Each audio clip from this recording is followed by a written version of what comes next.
তোমরা এই ভিডিওতে ক্লিক করে এসছো, তার মানে তোমরাও কিন্তু তোমাদের ফেভারিট ক্রিয়েটারদের মতন কিন্তু টেক ইউটিউবার হতে চাও, যেখানে কিন্তু তোমরা নতুন নতুন গ্যাজেট বা স্মার্টফোন, ল্যাপটপ, কম্পিউটার এইসব জিনিসগুলো কিন্তু আনবক্সিং এর ভিডিও তোমরা করতে চাও এবং সেখান থেকে তোমরা আর্নিং করতে চাও। তো ভিডিওটা স্টার্ট করার আগে তোমাদের কিছু একটা জিনিস আমি দেখাই। 50,000, 7,000, 2,500, 1,500, 1,000, 600, 300 এবং এখানে আরও অনেক কিছু জিনিস আছে যেগুলো কিন্তু আমি আর বললাম না, ভিডিওটা অনেক লম্বা হয়ে যাবে বলে। তো তোমরা জাস্ট দেখতেই পাচ্ছ যে এখনও কত কিছু আমার কাছে রয়েছে এখানে। তো তোমরা দেখলে যে একজন টেক ইউটিউবার হতে গেলে এত এত জিনিস থাকা কি প্রয়োজন? যেগুলো আমি তোমাদেরকে দেখালাম তার মধ্যে কিন্তু একটাও জিনিস তোমার কাছে থাকা ম্যান্ডেটরি নয়, কিন্তু এর পেছনে ভাই অনেক বড় একটা রহস্য আছে, যেটা আমি তোমাদেরকে বলবো। তো ভিডিওটা তোমরা কমপ্লিটলি দেখো। তো সবার প্রথমে তোমাদেরকে বলি, তোমরা যদি ভিডিও বানাতে চাও, ঠিক আছে, তাহলে তোমাদের সর্বপ্রথম লাগবে একটা স্মার্টফোন আর একটা ট্রাইপড, যেখানে কিন্তু তোমরা ফোনটা লাগিয়ে ভিডিও আমার মতন এইভাবে শ্যুট করতে পারবে। কোনো রকম কোনো দামি ইকুইপমেন্টের দরকার নেই। কিন্তু আবার তখনই প্রসঙ্গ চলে আসে কম্পিটিশনের। ধরো এ এবং বি, তারা দুজনেই কিন্তু তাদের নতুন ইউটিউব চ্যানেল ওপেন করেছে সাপোজ, ঠিক আছে, তাদের কন্টেন্টও একই এবং ইউটিউব চ্যানেলের ক্যাটাগরিটাও একই। ধরে নাও তোমরা সেই দুজনে কিন্তু টেক চ্যানেল ওপেন করেছে, ঠিক আছে।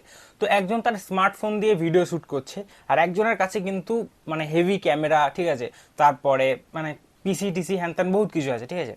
কিন্তু তাদের কন্টেন্ট যদি একই হয়, ইভেন কন্টেন্টের মধ্যে ছোটোখাটো যদি মানে ভুলও থাকে, সাপোজ যে ফোন দিয়ে বানাচ্ছে তার বলার স্টাইল খুবই ভালো, তার কন্টেন্টস খুবই ভালো, ঠিক আছে, কিন্তু তাতেও তুমি যখন একটা ভালো ক্যামেরা দিয়ে ভিডিওটা শ্যুট করবে না, যখন ব্যাকগ্রাউন্ডে একটা বোকে ব্লার আসবে এবং তোমার পাশে একটা সেট আপ থাকবে, ঠিক আছে, যেখানে RGB লাইটিং জ্বলবে, তোমার একটা সুন্দর রুম থাকবে, ঠিক আছে, যেখানে ব্যাকগ্রাউন্ড খুবই ক্লিয়ার, এবং তোমার মানে কথা বলার স্টাইল হয়তো অতটাও ভালো না, কিন্তু তাতেও কিন্তু ভাই তোমার ভিডিওতে লোকে ক্লিক করবে। ভাই এটাই হচ্ছে মানে কি বলবো, একটা রিয়েল ফ্যাক্ট, ঠিক আছে, যে হ্যাঁ আমিও কিন্তু সেম দেখি যে একটা ছেলের মানে ফাটা ফাটা ইমেজ, ঠিক আছে, তারপর আরেকজন দেখি যে ভালো ডিএসএলআর ফেসএলআর দিয়ে শ্যুট করেছে, খুবই কালারফুল, খুবই সুন্দর দেখতে লাগছে ভিডিওটা, আমিও কিন্তু ওইখানেই ভিডিওটাতেই ক্লিক করব, ঠিক আছে। ভিতরে ইনফরমেশন কি আছে সেটা হচ্ছে পরের বিষয়, কিন্তু ভাই তোমার ব্যাকগ্রাউন্ড, তোমার কি বলবো, তোমার লুক, ঠিক আছে, বলে না first impression is the last impression, ঠিক আছে, তো তোমার লুককেই কিন্তু সব কিছু ম্যাটার করে। এটা হচ্ছে একটা ডার্ক রিয়েলিটি। যারা যারা বলে যে তোমার কন্টেন্টের মধ্যে দম থাকতে হবে, কন্টেন্টের মধ্যে দম থাকতে হবে, কিন্তু কন্টেন্টের মধ্যে দাম মানে দম থাকতে হবে, এটা মানছি, বাট এখানেও কিন্তু একটা বড় গ্যাপ রয়ে যায়। সেকেন্ড থিং হচ্ছে, যারা ভাবো যে টেক ইউটিউবার হতে গেলে তোমার কাছে গ্যাজেটটাই থাকতে হবে, ঠিক আছে, মানে কোনো একটা স্মার্টফোন বা কোনো একটা গ্যাজেট বা কোনো একটা জিনিস তুমি রিভিউ করবে বা আনবক্সিং করবে, তো যাদের কাছে টাকা পয়সা নেই এই মুহূর্তে, নতুন চ্যানেল, ঠিক আছে, তো তারা কোথা থেকে সেই গ্যাজেটগুলো পাবে? তার মানে কি তারা কোনো রকম ভিডিওভাবে স্টাডি করতে পারবে না? আর যারা ভিডিও বানানো এখন স্টার্ট করছে নতুন, তাদের কি অত টাকা ইনভেস্ট করা লাগবে যে তুমি নতুন নতুন গ্যাজেট কেনো আবার রিভিউ করো, নতুন নতুন গ্যাজেট কেনো আবার রিভিউ করো? তাদের কাছে অতটা বাজেট নেই যে তারা কিনে কিনে জিনিসগুলোকে রিভিউ করবে, ঠিক আছে। তো এটার অল্টারনেটিভ একটাই অপশন আছে তোমার কাছে, যে তোমাকে নিজের নলেজকে খাটিয়ে তোমাকে প্রথমে সেই মানে সেই জায়গাটাকে তৈরি করতে হবে, নিজের চ্যানেলকে গ্রো করতে হবে, ঠিক আছে। তো তার মানে হচ্ছে টেক ইউটিউবার হতে গেলে কিন্তু তোমার কাছে গ্যাজেট থাকা ম্যান্ডেটারি নয়, কিন্তু তোমার কাছে টেকের নলেজ থাকা ম্যান্ডেটারি। তোমাকে টেকের মানে প্রতি ভালোবাসা থাকতে হবে, ঠিক আছে, তবেই কিন্তু তুমি এগোতে পারবে। তুমি যদি ভাবো যে যারা সাপোজ তুমি একটা ফোন আনবক্সিং করছো, ঠিক আছে, একটা অন্যজন একটা ফোন আনবক্সিং করছে, ঠিক আছে, মানে সেম ক্যাটাগরি যদি চ্যানেল হয়, কিন্তু তোমার কাছে প্রচুর নলেজ আছে, তোমাকে কিন্তু একদিন না একদিন অডিয়েন্স তোমাকে বুঝবে এবং তারপর কিন্তু তোমাকে দেখবে যে হ্যাঁ ভাই এ পুরো পুরো ডিটেলস একদম ভেতরে ঢুকে তার খুঁটিনাটি সব কিছু ডিসক্রাইব করতে পারে। ফাইনালি তোমাদের কাছে একটাই রাস্তা খোলা থাকবে, যেটা হচ্ছে তোমার নলেজকে তুমি শেয়ার করো, ঠিক আছে, যে তোমার টেকের প্রতি যে নলেজ বা তোমার যে ভালোবাসা, হ্যাঁ সবাই সব কিছু জানে না, এমন না যে আমিও সব কিছু জানি, এমন না যে তুমিও সব কিছু জানো, ঠিক আছে, বাট তোমার যে নলেজ, অ্যাটলিস্ট মিনিমাম নলেজ থাকতে হবে, জানো তুমি তোমার মানে নলেজটাকে অপরকে শেয়ার করতে পারো।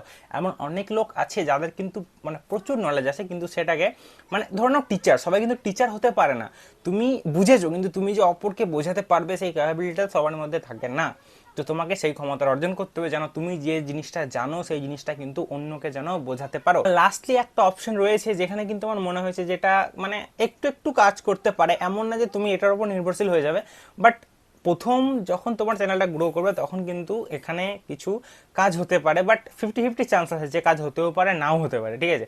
তো সেই জিনিসটা কি হচ্ছে, তুমি কোনো গ্যাজেট যখন রিভিউ করতে চাইবে, ঠিক আছে, তুমি অ্যামাজন বা ফ্লিপকার্ট থেকে সেই গ্যাজেটটাকে কিনে সেটাকে রিভিউ করবে, রিটার্ন করতে পারবে, ঠিক আছে। এই জিনিসটা জানি মানে খারাপ, কিন্তু তোমার কাছে কোনো অপশন নেই এই মুহূর্তে, যেহেতু তুমি নিজে টাকা ইনভেস্ট করতে পারবে না। তো দেখবে যে যেখানে কিন্তু রিটার্ন পলিসি অলরেডি আছে সেগুলো দেখে নিতে হবে যে রিটার্ন পলিসি আছে না নাই। টেক গ্যাজেটে কিন্তু রিটার্ন পলিসি খুবই কম থাকে, সব গ্যাজেটে কিন্তু থাকে না।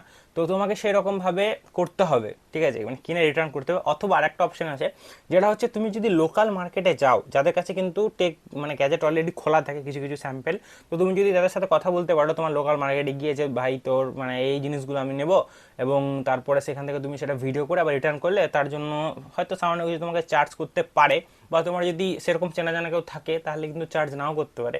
সেগুলো একটু মানে সেগুলো অফলাইন ব্যাপার, ঠিক আছে। বাট আমি যেটা বললাম যে মানে অনলাইন থেকে কিনে রিটার্ন করতে পারো, বিভিন্ন রকম প্ল্যাটফর্ম আছে, তো সেটা একটু রিক্সি হয়ে যায়, বাট রিক্স হয়ে যায়।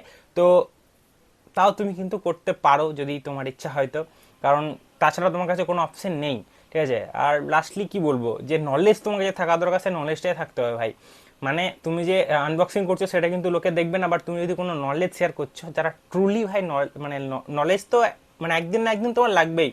আজকে হয়তো তোমার ভিডিওটা গ্রো করছে না, কিন্তু যখন লোকে সার্চ করবে এবং যখন তোমাকে দেখবে যে না এই যে ভিডিওটা করেছে সেটা কিন্তু ভরপুর নলেজ আছে, লোকে যখন ওটা তোমার কি বলো তো ওয়াচ টাইমটা প্রচুর বাড়বে, যখন মানে তোমার কথাগুলো সে শুনবে এবং নলেজটা তার দরকার, তো তোমাকে অবশ্যই সে ভ্যালু তখন দেবে। তো লাস্টলি এটাই বলবো যে টেক ইউটিউবার হওয়ার জন্য তোমাকে টাকা ভাই লাগবে না, জাস্ট একটা স্মার্টফোন লাগবে। আর স্মার্টফোন এখন সবার কাছে থাকে। আর যে গ্যাজেটের কথাগুলো বললাম এগুলো কিন্তু খুব একটা কাজ করে না, তাও তোমার কাছে একটা অপশন হিসেবে দিলাম। সব থেকে বেস্ট উপায় হচ্ছে তোমার নলেজকে শেয়ার করা, তুমি যেটা জানো সেটা লোকের কাছে পৌঁছাও, ঠিক আছে। তো আজকের জন্য এখানেই, আমিও তোমাদের মতন চেষ্টা করছি, তোমরা চেষ্টা করো। টাটা, বাই বাই, নেক্সট আবার পরের ভিডিওতে দেখা হবে।